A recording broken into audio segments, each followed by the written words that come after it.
ভাই অনেক পানি পিপাসা লেগেছে, জগটা একটু দেন দিন, পানি খাবো। পানি পিপাসা লেগে ওই পাশে কল রে, কল লেগে খেয়ে জগ কি করবি? তাহলে গিলাসটা দেন। গিলাস কি করবি? পানি খেতে গেলে আবার গিলাস লাগে? কল দিয়ে হাত দেখে কি দেয়, এটাও শিখাই দেওয়া লাগবে তোদের।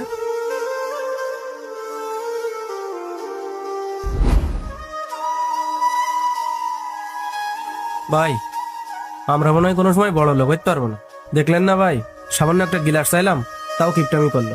আমরা তো এরকম কিপটামি করতে পারবো না। ঠিকই কইছেন, বড় লোকের ব্যবহারই এরম। অন্য অন্য বাড়ি কাজ করলে তারা চা বিস্কুট খাওয়ায়, এমনকি তারা ভাতও খাওয়ায়, আর ওগের কাজও হয় ভালো। আর এগের কাজ আপনি যত ভালো করে করতে যাবেন তত আরো খারাপ হয়ে যাবেন। ভাই শোনেন, দুই শ্রেণীর মানুষ এমনই হয়, যারা হঠাৎ বড় লোক হয় আর যারা মানুষের পেটে লাথি মেরি বড় লোক হয়। এদের ব্যবহারই এমন, এদের কখনো সুখ শান্তি হয় না, এদের মনে অহংকার হিংসায় ভরা, আর এরা পৃথিবীর সবচেয়ে নিজেদের বড় মনে করে। আর দুই শ্রেণীর মানুষ আছে ভাই, যারা বাপদাদা থেকে জমি পায় আর যারা সৎভাবে পরিশ্রম করে হালাল ইনকাম করে। এদের মন মানসিকতা ভালো, এরা সবার সাথে মিশি চলে। হ্যাঁ ভাই, ঠিকই কইছেন, চলেন যাই।